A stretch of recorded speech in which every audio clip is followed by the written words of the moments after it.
Lâche-moi. L'amour, ça se mérite, dit-elle. Mon geste suivant a tout fait basculer. Avant de commencer, merci de vous abonner et d'aimer la vidéo. Avez-vous déjà vu le monde s'effondrer dans un silence complet? Moi, oui. Juste là, dans notre chambre à la lumière tamisée, où la seule chose plus forte que le tic-tac de l'horloge murale était les battements de mon cœur. J'ai tendu la main vers elle. Rachel, ma femme depuis 6 ans, et elle s'est retirée comme si mon contact était du poison. Lâche-moi, dit-elle d'un ton plat. L'amour, ça se mérite. Au début, j'ai cru avoir mal entendu. Mon cerveau a tenté d'atténuer la douleur. De me dire que c'était du sarcasme, une blague, quelque chose de moins brutal. Mais son visage disait le contraire. Calme, froid, distant, comme si je n'étais même pas réel. J'ai cligné des yeux, essayant de comprendre. Qu'est-ce que ça veut dire? Elle m'a tourné le dos avant de répondre, enfilant sa robe de chambre comme si je ne valais même pas la décence d'un contact visuel. Ça veut dire, dit-elle avec un haussement d'épaule, que j'en ai fini de faire semblant. Les mots ont frappé plus fort qu'ils n'auraient dû. J'ai reculé instinctivement, comme si j'avais été physiquement bousculé. Faire semblant? Rachel, nous venons de dîner ensemble il y a 2 heures. On a ri. Tu as dit que tu étais fatigué. Je t'ai mise au lit avec une tisane. C'est quoi, ça? Elle n'a pas bronché. Elle s'est juste dirigée vers sa coiffeuse, ajustant ses cheveux, sans même me regarder. Daniel, ça fait des années que je suis fatigué. Ce n'est pas nouveau. C'est juste que tu ne voulais pas le voir. Son ton était trop égal, trop répété. C'est ce qui m'a le plus frappé. Ce n'était pas une explosion d'émotions. C'était un discours préparé, une séquence de lancement. Tu es en train de dire que je ne t'ai pas aimé, c'est ça? Ma voix s'est brisée et j'ai détesté ça. Après tout ce que nous avons traversé, après avoir construit cette vie ensemble. Rachel s'est retournée, croisant enfin mon regard, mais il n'y avait aucune douceur dans ses yeux, aucune pitié, juste l'éclat de quelque chose de plus tranchant, quelque chose que je ne reconnaissais pas. Je dis que tu t'es installé dans ton confort, dit-elle. Et je ne suis pas un canapé. Cette phrase, cette fichue phrase, n'était pas seulement cruelle. Elle était théâtrale, comme si elle l'avait répétée, peut-être même partagée avec quelqu'un d'autre avant. Pour jauger la réaction. Ma poitrine s'est serrée. On ne jette pas un mariage à cause de la routine, dis-je, plus doucement maintenant. On parle, on se bat s'il le faut, mais on ne réduit pas tout en cendres. Elle s'est approchée lentement. Son parfum m'a frappé.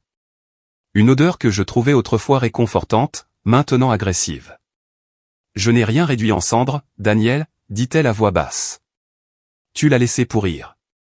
Le silence s'est étiré entre nous, tendu et suffocant. Mes poings se sont serrés le long de mon corps, non pas de colère, mais d'une douleur désespérée et impuissante dont je ne savais que faire. Je voulais crier, supplier, remonter le temps. Mais tout ce que je pouvais faire, c'était la regarder. Ma femme, la femme que j'aimais, et elle me regardait en retour, impénétrable. Cette nuit-là ne s'est pas terminée. Elle s'est effilochée. Une tempête d'accusations, les siennes acérées et calculées, les miennes brutes et maladroites. Nous nous sommes tournés autour avec les mots comme des armes jusqu'à ce que je ne reconnaisse plus le son de ma propre voix. Elle a quitté la chambre vers 2 heures du matin, marmonnant quelque chose sur le besoin d'espace. Je suis resté là, à fixer le lit des faits que nous partagions, me demandant depuis combien de temps je dormais à côté d'une inconnue.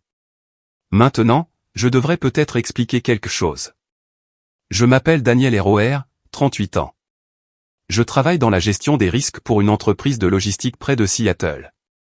Le genre de type qui vérifie 3 fois les clauses d'assurance et qui vit pour la routine.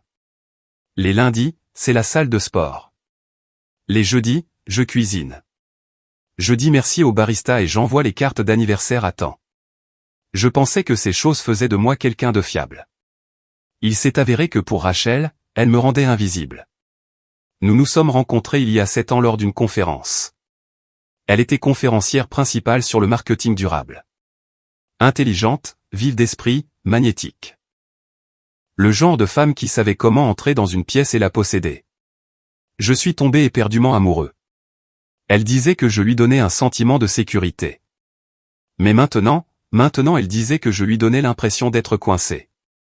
Pouvez-vous imaginer être dans cette pièce, à regarder la personne en qui vous aviez le plus confiance vous regarder droit dans les yeux et vous dire « L'amour, ça se mérite ?»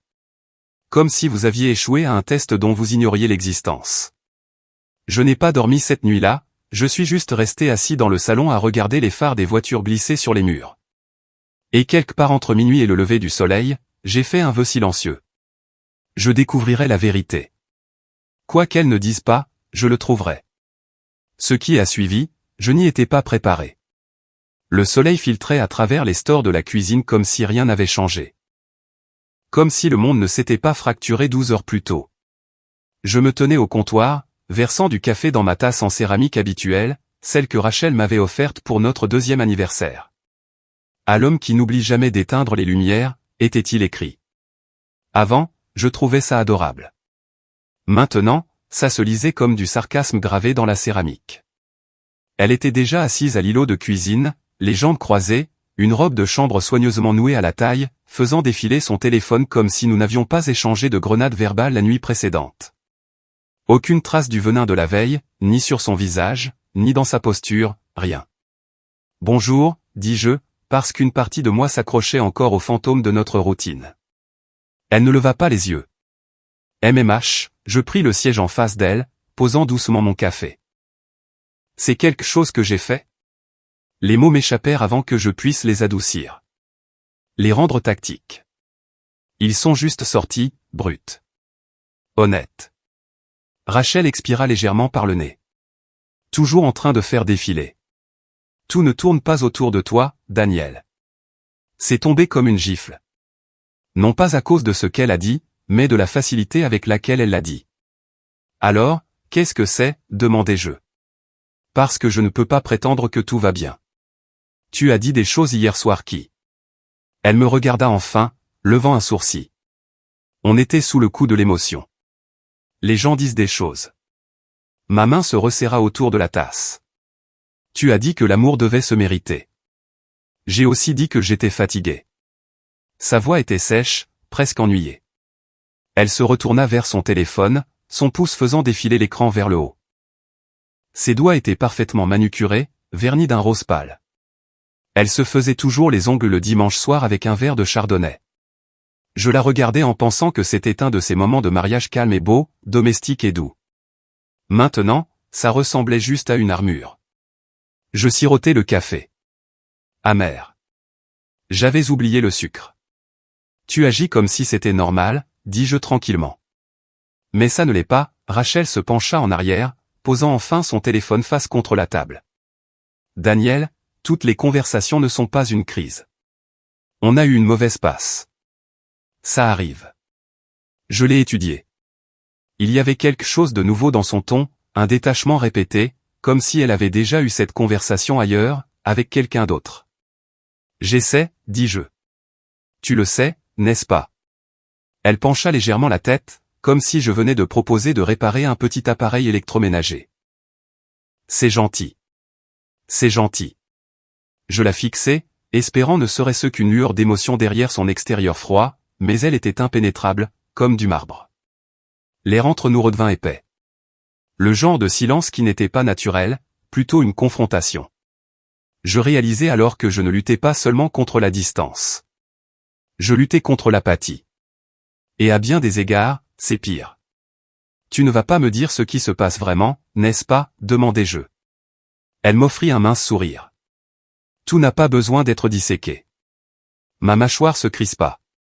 Nous sommes mariés. Exactement.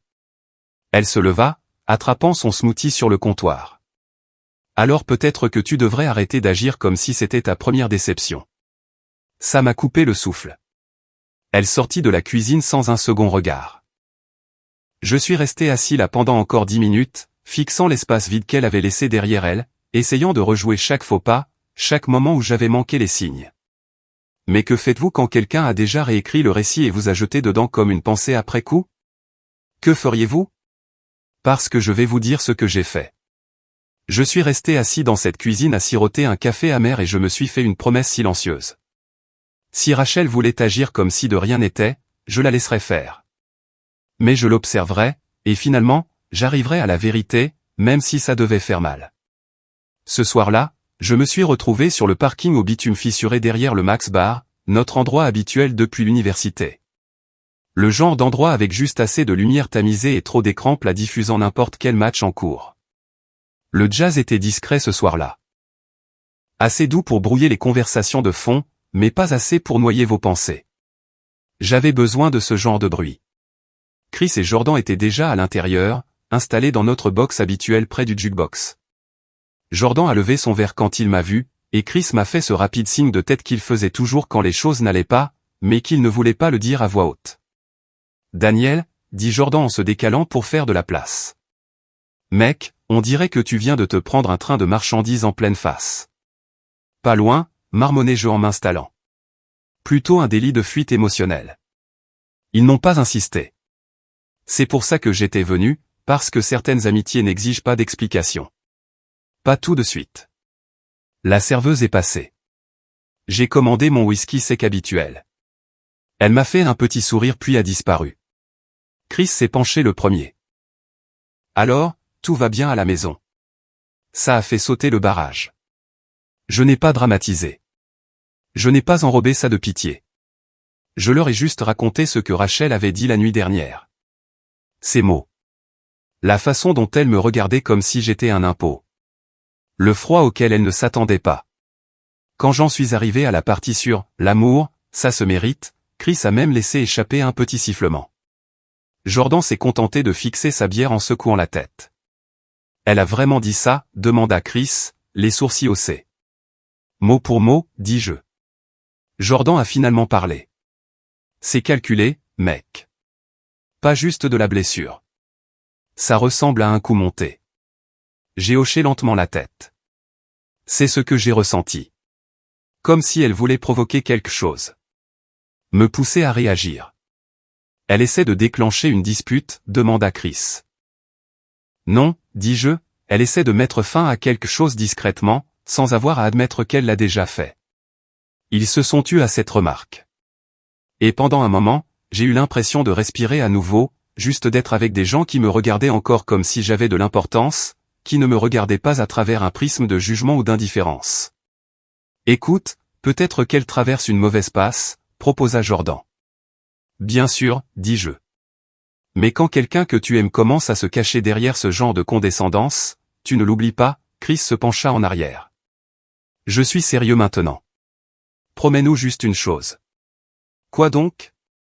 Ne la laisse pas réécrire l'histoire. Ne la laisse pas te convaincre que tout est de ta faute. Ça m'a frappé plus fort que prévu. Parce qu'au fond de moi, je me blâmais déjà. Il était presque 23 heures quand Chris est arrivé. Il était en retard, mais pas de manière inhabituelle. Chris avait toujours fonctionné selon son propre rythme, lent dans ses mouvements, vif d'esprit. Il s'est glissé dans la banquette à côté de moi sans aucune de ses plaisanteries habituelles. Pas de salut, juste une expression sombre et son téléphone déjà déverrouillé à la main. « Daniel », dit-il doucement, presque à voix basse. Je n'étais pas sûr de devoir te montrer ça. Rien que cette phrase m'a noué l'estomac. Il a retourné le téléphone, et d'un coup, le bruit du bar s'est estompé. Je pouvais encore voir la télévision scintiller du coin de l'œil, encore entendre le bourdonnement des conversations et le tintement des verres, mais rien de tout cela n'enregistrait parce que sur l'écran devant moi, tournant en boucle dans une faible lueur, il y avait Rachel dans la voiture de quelqu'un d'autre, embrassant quelqu'un qui n'était pas moi. Je n'ai pas bougé, pas cligné des yeux. Mes yeux étaient rivés sur la vidéo. Granuleuse, prise de loin, mais sans équivoque. Son visage, ses cheveux rentrés derrière une oreille, sa main sur son épaule, un baiser doux et prolongé qui ne laissait aucune place à l'interprétation. C'était il y a quelques heures à peine. Le téléphone de Chris avait l'horodatage pour le prouver. Chris a gardé la voix basse. Un de mes potes, il fait des patrouilles pour une entreprise de sécurité. Il a repéré ça devant ce nouveau bar sur la 5e. Il l'a reconnu tout de suite. Il m'a envoyé le clip. J'ai hoché lentement la tête.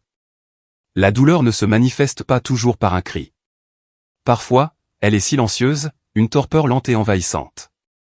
Elle porte le manteau qu'elle avait ce matin, murmurai-je. Chris ne répondit pas. Je l'ai regardée à nouveau, cette fois non pas pour la clarté, mais pour la confirmation.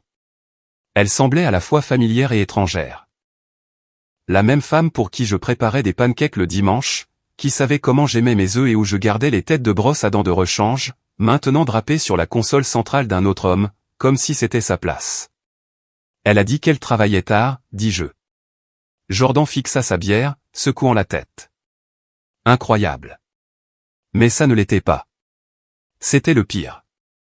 Parce qu'une partie sombre de moi, celle qui avait remarqué le léger changement dans sa voix, la distraction dans ses yeux, la façon dont elle gardait toujours son téléphone face contre table maintenant, l'avait déjà soupçonné. Je n'avais juste pas voulu y croire. Je n'avais pas voulu être ce type-là. Suspicieux et amer. Mais maintenant, j'avais une place au premier rang pour la vérité. Pas d'excuses, pas d'ambiguïté. Merci de ne pas avoir gardé ça pour toi, dis-je doucement. Chris fit un petit signe de tête. Je ne voulais pas être le type qui se tait et te laisse le découvrir trop tard. Je voulais ressentir de la rage. Vraiment. Quelque chose de vif et de fougueux qui pourrait noyer la douleur. Mais ce que je ressentais était plus froid, plus clair, comme si quelque chose en moi avait enfin cessé de faire semblant. J'ai bu le reste de mon verre, non pas pour le courage, mais pour le contrôle.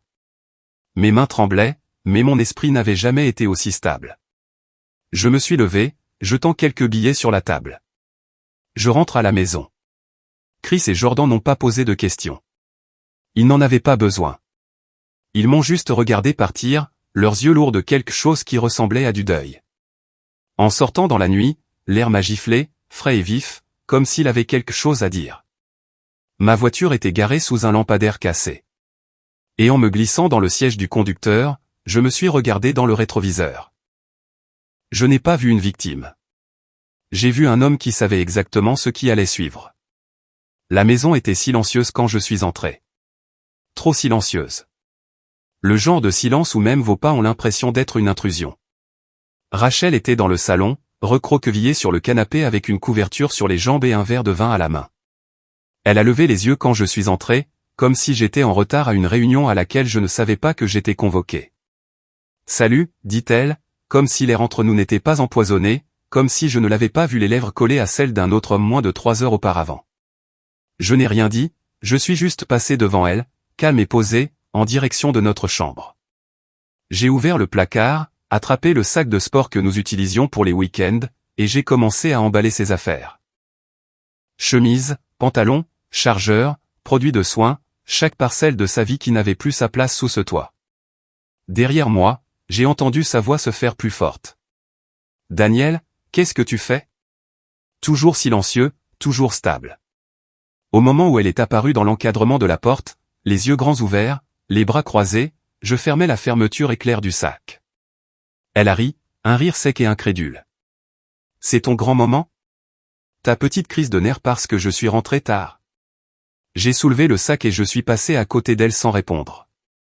La porte d'entrée se profilait comme une ligne d'arrivée. Elle a suivi, parlant toujours.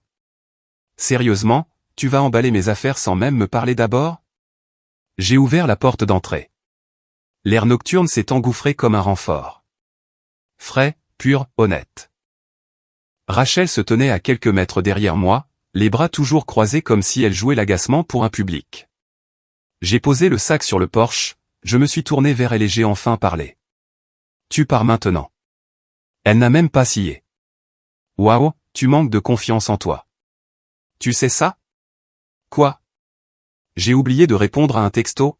« Alors maintenant tu me jettes dehors comme un mari de sitcom. » J'ai penché la tête, l'étudiant. Le ton moqueur, l'arrogance forcée. C'était une couverture, trop brillante, trop audacieuse pour être réelle. J'ai vu la vidéo, dis-je d'un ton neutre. Ça a effacé le sourire de son visage. Pendant une fraction de seconde, sa mâchoire s'est contractée. Puis elle a ricané. Quelle vidéo ? N'insulte pas notre intelligence à tous les deux, ai-je répondu. Rachel s'est approchée lentement de la porte, les bras retombant le long de son corps. Tu as vraiment fait en sorte que quelqu'un m'espionne ? Non, dis-je. Mais toutes les personnes que tu trahis ne restent pas silencieuses. Elle se tenait dans l'embrasure de la porte, regardant le sac comme s'il l'avait trahi. Et alors ? Un baiser et tu es la victime. Ma voix est restée égale. Je ne suis pas une victime. Je suis le type qui mérite mieux. Rachel a cligné des yeux, son assurance vacillant. Tu es sérieux? Je suis calme, dis-je. Ce qui est pire. Elle m'a regardé, attendant une dispute. Peut-être, attendant une émotion, suppliant une preuve qu'elle avait encore une ficelle à tirer, mais je ne lui ai rien donné. Avec un dernier haussement d'épaule, elle est passée devant moi, a attrapé le sac et s'est retournée sans un autre mot. Pas une larme, pas un plaidoyer, juste ce même détachement froid qu'elle arborait depuis des semaines. Elle a marché dans la nuit sans se retourner. Et je suis resté dans l'embrasure de la porte, laissant le silence s'installer. Mon cœur battait la chamade, mais mes mains étaient stables. Pour la première fois depuis des semaines, la maison ne ressemblait plus à un piège. Elle me semblait de nouveau mienne. J'ai fermé la porte, je me suis appuyé contre elle, et j'ai laissé échapper la plus lente respiration que j'ai jamais prise. Ce n'était pas un triomphe. Ce n'était pas la paix, mais c'était le début des deux. La première chose que j'ai remarquée après son départ, c'est le silence. Il n'était plus pesant, pas comme il l'avait été ces dernières semaines quand Rachel se retirait derrière son téléphone ou soupirait à travers les conversations comme une prisonnière attendant sa libération conditionnelle. Ce silence était différent. Ni chaud, ni froid, juste pur. Un silence qui n'accusait pas, n'évitait pas. Il était, tout simplement. Je suis resté un moment dans le couloir, à fixer la porte par laquelle elle venait de passer, attendant de ressentir quelque chose de grand.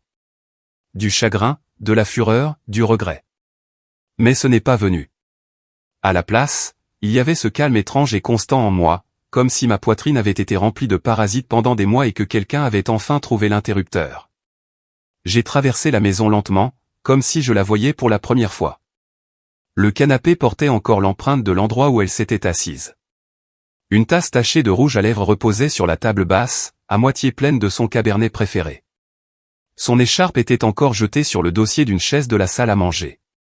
Je ne me suis pas précipité pour rassembler ses affaires. Je n'ai pas nettoyé la maison de sa présence comme une scène de crime. J'ai juste laissé les choses en l'état. Je me suis préparé une autre tasse de café, non pas parce que j'avais besoin de caféine, mais parce que j'avais besoin de quelque chose à tenir. Alors que la machine sifflait et gargouillait derrière moi, j'ai regardé par la fenêtre de la cuisine le jardin. Les lumières du jardin étaient encore allumées, illuminant la terrasse où nous partagions de tranquilles dimanches matins. Ça aurait dû me faire mal, mais tout ce que je ressentais était cette étrange légèreté, comme si mon corps expirait enfin après des mois de tension contenue. Je me suis assis à la table de la cuisine, j'ai enroulé mes doigts autour de la tasse et j'ai écouté le bourdonnement du réfrigérateur, le bourdonnement lointain de la vie qui continue. Rachel n'a pas appelé. Elle n'a pas envoyé de texto. Et je n'ai pas vérifié. Ce n'est pas la fierté qui m'a empêché de la contacter. C'était quelque chose de plus profond. La dignité peut-être, ou juste l'épuisement. J'avais passé trop de temps à essayer de réparer une version de nous en laquelle seul moi croyais. Maintenant, j'avais fini d'essayer. J'ai dormi de mon côté du lit cette nuit-là, sous la même couette que nous avions choisie ensemble. Et pour une fois, je ne me suis pas réveillé au milieu de la nuit en me demandant où j'avais fait une erreur. Je n'ai pas rejoué les conversations ni analysé le ton de sa voix. Je n'ai pas fait défiler nos vieilles photos, cherchant le moment où elle avait décroché. J'ai juste dormi, profondément et sans rêve. Quand le matin est venu, je me suis réveillé avant le réveil. Non pas par agitation, mais par clarté. Je me suis habillé lentement. Pas de précipitation, pas de performance, juste un jean, une chemise et cette vieille ceinture en cuir qu'elle disait toujours trop usée, mais que je n'ai jamais cessé de porter. J'ai versé une tasse de café frais et je me suis tenu dans l'embrasure de la porte du salon, regardant la lumière entrer à travers les stores. Et j'ai réalisé quelque chose. Ce n'était pas seulement le début de la vie sans Rachel. C'était le début d'une vie où je n'avais pas besoin de sa permission pour me sentir entier. Elle pensait m'avoir brisé en partant. Mais tout ce qu'elle a vraiment fait, c'est me laisser de la place pour reconstruire. Le cabinet d'avocat était plus froid que ce à quoi je m'attendais. Pas en température, bien que la climatisation soit plus forte que nécessaire, mais dans le ton, dans l'atmosphère. Tout y était calculé, stérile, efficace, un peu comme les derniers mois de mon mariage. La réceptionniste arborait un sourire trop éclatant, ses doigts se déplaçant rapidement sur le clavier.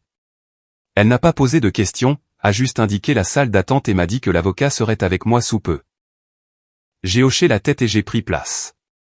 Les chaises étaient en simili-cuir rigide qui se voulait du cuir. Une fausse plante était posée sur la table d'appoint à côté d'une pile de magazines que personne ne lisait jamais. De l'autre côté de la pièce, un tableau d'un voilier dans des tons de bleu et de crème doux tentait d'être apaisant. Il a échoué. J'ai fixé les carreaux du sol. Voilà où les choses en étaient arrivées. Des vœux de mariage sous une treille de vignoble à l'examen des carreaux du sol en attendant de déposer une demande de divorce. Quand mon nom a été appelé, je me suis levé automatiquement, comme si la mémoire musculaire avait pris le dessus, et j'ai suivi une jeune femme dans un court couloir jusqu'à une salle de conférence au mur de verre. Un homme nommé Porter était assis derrière la table, habillé de gris et de marine, avec une attitude qui suggérait qu'il pouvait rédiger un contrat de mariage pendant un exercice d'incendie. Il s'est levé, m'a serré la main une fois, puis m'a fait signe de m'asseoir. « Monsieur ROR, dit-il en ouvrant un dossier. J'ai examiné tout ce que vous avez soumis. Ça a l'air simple. Pas d'enfant, pas de part d'entreprise commune. La maison est à vos deux noms, mais la voiture est uniquement à vous. Les comptes de retraite sont relativement égaux. Donc, s'il n'y a pas de contestation de la part de votre femme, cela peut aller vite. » Ce mot, femme, sonnait étrangement à mes oreilles, comme s'il n'avait plus sa place. J'ai hoché la tête. C'est le plan. Pas de drame, juste que ce soit fini. Il m'offrit un petit sourire approbateur.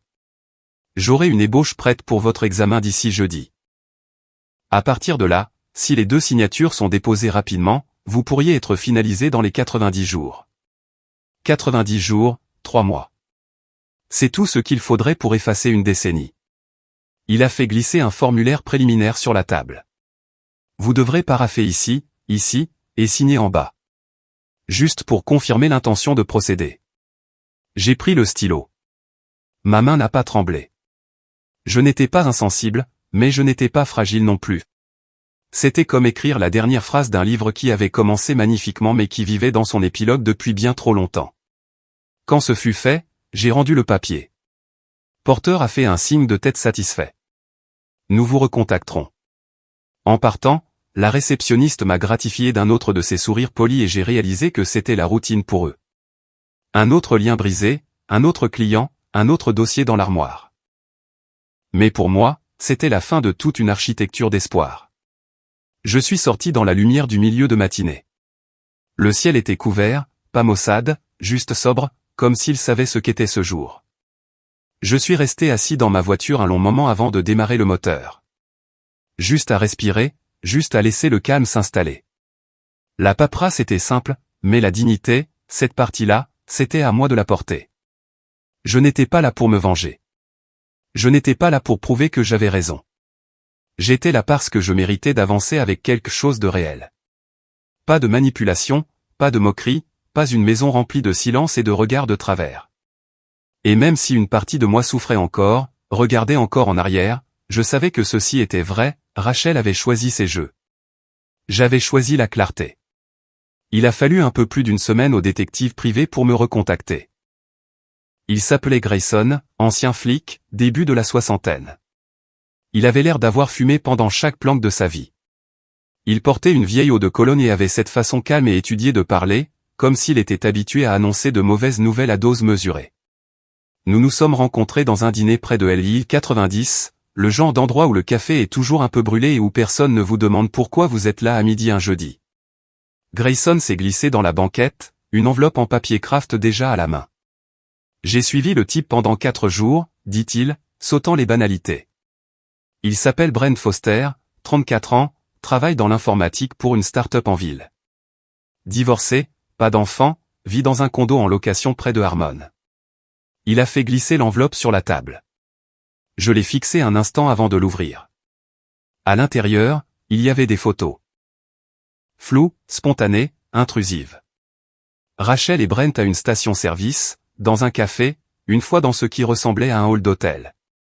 Chaque image ébréchait quelque chose que je n'avais pas réalisé être encore debout en moi. Elle le voit régulièrement, ajouta Grayson.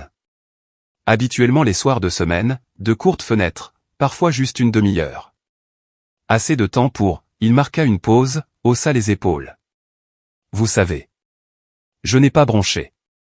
C'était ce que j'avais demandé. Celle-ci, dit-il en tapotant la dernière photo, date d'hier soir. Parking près de Glen Rose. Ils se sont disputés. On n'entend pas grand-chose. Les fenêtres étaient fermées, mais j'ai un court clip audio une fois qu'elle est sortie. Il m'a tendu une clé USB. Vous voudrez peut-être écouter ça dans un endroit privé. J'ai hoché lentement la tête, essayant de trouver ma voix. Et le type, Brent, qu'est-ce qu'il est pour elle? Grayson se pencha en arrière, l'expression neutre. Ça n'a pas l'air sérieux. D'après ce que j'ai compris, elle cherche une montée d'adrénaline. Il est pratique. Ce mot m'a coupé plus qu'il n'aurait dû. Pratique, répétai-je. Grayson hocha la tête. Mais voilà le truc. Après cette dispute d'hier, elle est partie la première. Il est resté longtemps dans la voiture. Comme s'il ne savait pas ce qui lui était arrivé. J'ai mis la clé USB dans ma poche, incertain de vouloir entendre ce qu'il y avait dessus, mais une partie de moi savait que je le ferais. Peut-être pas ce soir, peut-être pas demain, mais finalement. À propos de quoi se sont-ils disputés, demandai-je. Grayson hésita, puis dit, d'après la lecture sur les lèvres et le ton, on dirait qu'il voulait qu'elle ralentisse. Elle lui a crié dessus, a dit quelque chose comme, c'était censé être amusant, pas avoir des répercussions. J'ai regardé par la fenêtre la pluie qui commençait à frapper la vitre. Lente au début, puis régulière. Grayson a fini son café d'une traite. Elle n'est pas là pour l'amour, Daniel. Ça, c'est clair. Je n'ai pas répondu tout de suite, car que dire quand on réalise qu'on n'a jamais été l'histoire, juste le décor? J'ai payé l'addition, je l'ai remercié et j'ai quitté le dîner avec la clé USB qui me brûlait la poche de ma veste. Le trajet du retour a été un flou. Chaque virage, chaque feu rouge, tout est passé comme un bruit derrière une vitre. Je me suis garé dans l'allée, j'ai coupé le moteur et je suis resté assis là. Cette phrase n'arrêtait pas de résonner dans ma tête. C'était censé être amusant, pas avoir des répercussions. Pas un chagrin d'amour, pas de la culpabilité, juste du divertissement. C'est contre ça que j'avais été échangé. Pas quelqu'un de mieux, juste quelqu'un de plus facile. Quelqu'un qui ne portait pas d'histoire, de vérité ou de conséquences. Elle ne voulait pas plus. Elle voulait juste différent. Et c'était peut-être la partie la plus cruelle. Pas la trahison elle-même, mais le peu d'importance que j'avais eu dans les suites. Je pensais que je serais en colère. Je pensais que je me sentirais vengé de l'avoir chassée de ma vie. Mais tout ce que je ressentais, c'était de la petitesse, comme si j'avais tout investi dans quelque chose qu'elle considérait comme un bail temporaire. Je suis entré dans la maison, j'ai laissé tomber mes clés sur le comptoir et j'ai laissé le silence m'engloutir. Et pour la première fois depuis des semaines, je n'avais pas envie de pleurer. J'avais envie de documenter. Ça a commencé par un texto. Juste le nom de Rachel illuminant mon écran comme si de rien n'était. Pas de sujet, pas d'excuses, juste « Salut, j'espère que tu vas bien ». Je l'ai fixé pendant un long moment. Ce n'est pas la curiosité qui me tenait figé. C'était la reconnaissance, parce que je connaissais ce message, non pas les mots, mais le schéma. C'était le début de sa boucle. Elle revenait toujours finalement, non pas par amour, mais par habitude, par besoin de compter encore. Je n'ai pas répondu tout de suite. Cet après-midi-là, elle en a envoyé un autre. Je suis passé en voiture devant la maison. Ta voiture était là, mais pas de lumières allumées. Tout va bien? Je n'ai pas répondu à celui-là non plus. À la fin de la semaine, elle était passée à la nostalgie. Tu te souviens de ce week-end en Oregon quand on s'est fait surprendre par la pluie et qu'on a fini par danser près de cette vieille station-service? Oui, je m'en souvenais.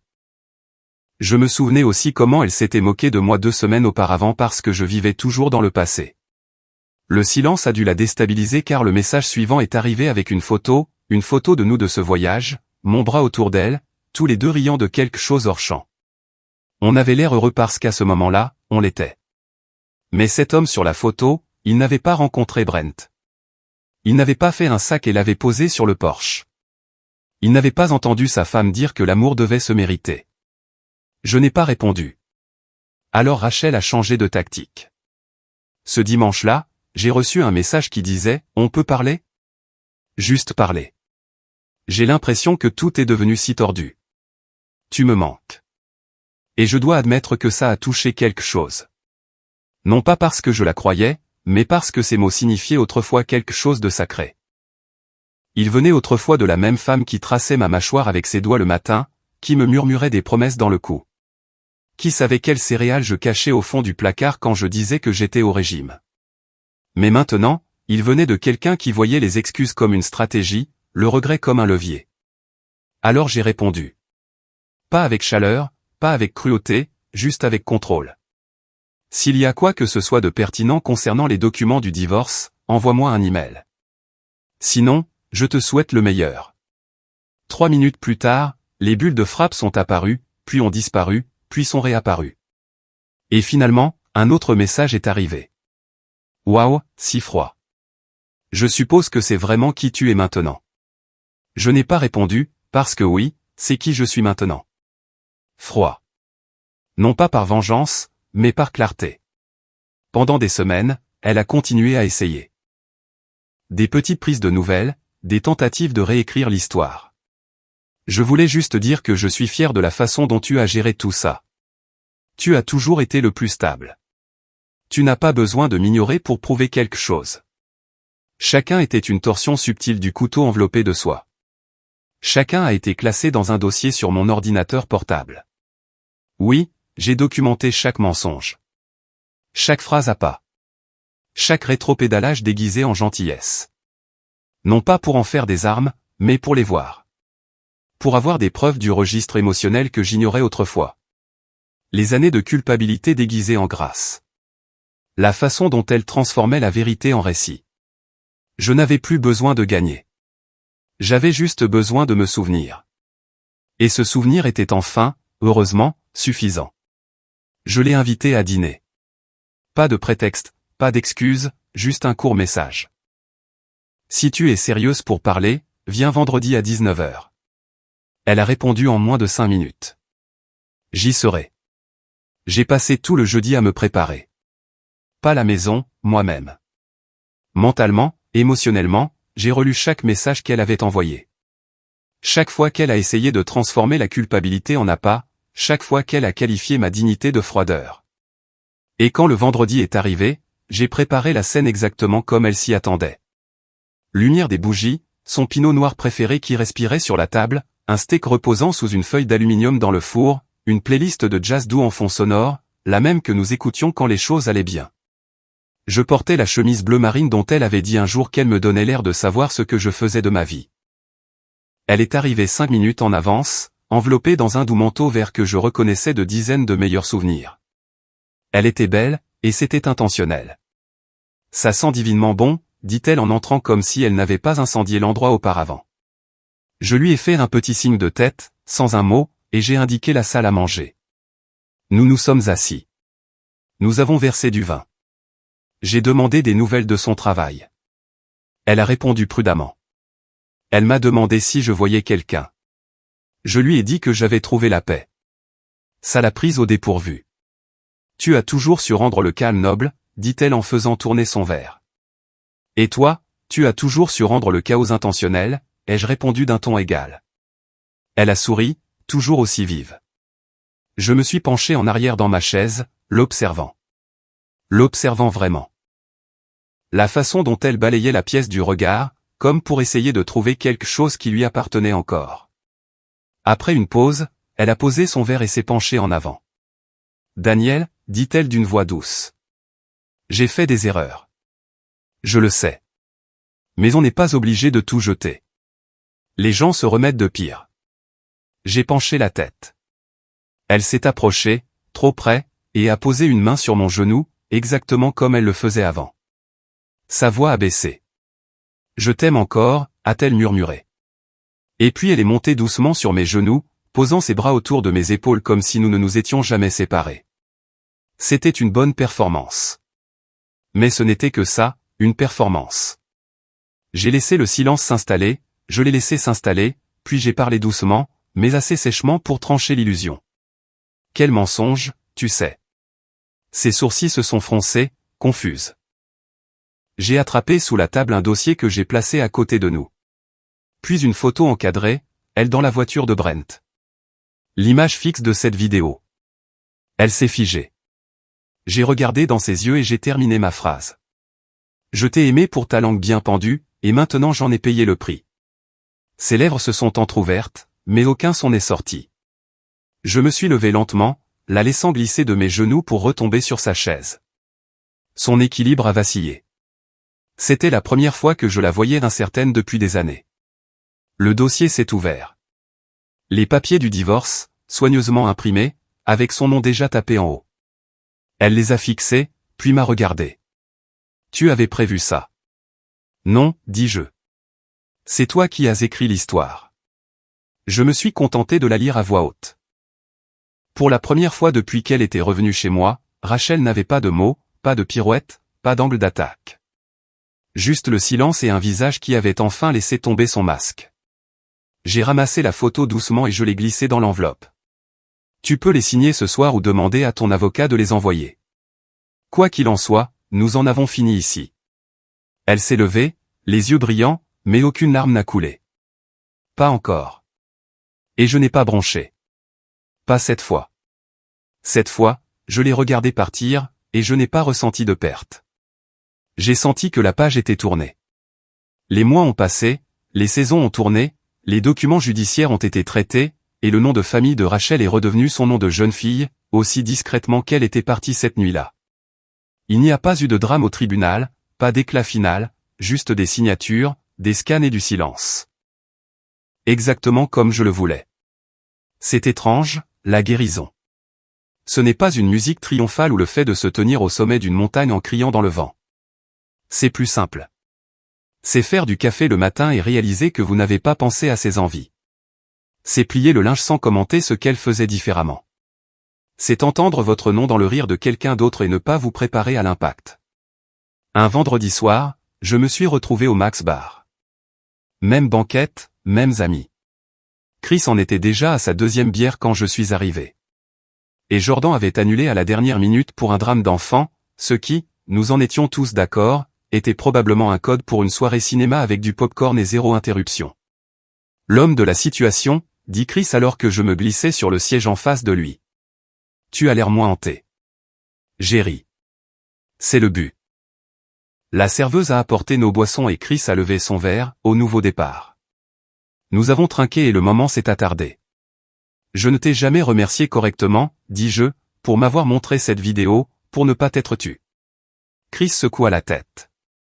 Tu aurais fait la même chose pour moi. N'empêche, dis-je, ce silence que tu as brisé. Il m'a sauvé. Non seulement d'elle, mais de devenir quelqu'un qui ignore ce qui est devant lui. Il hocha la tête, pensif. C'est facile de manquer les fissures quand on est à l'intérieur de la maison. J'ai pris une gorgée de ma bière, laissant la chaleur s'installer. Tu sais ce qui est fou? Je ne la déteste pas, Chris a levé un sourcil. Non. Non, dis-je. Je la vois juste enfin clairement. C'est suffisant. La vérité, c'est que la haine demande de l'énergie. Une énergie que j'investissais enfin dans de meilleures choses. Comme redécouvrir qui j'étais sans compromis. Comme reconstruire mes week-ends sans vérifier l'humeur de quelqu'un d'autre. Comme apprendre que la paix n'est pas seulement une absence de bruit. C'est la présence de soi. Le bar bourdonnait autour de nous.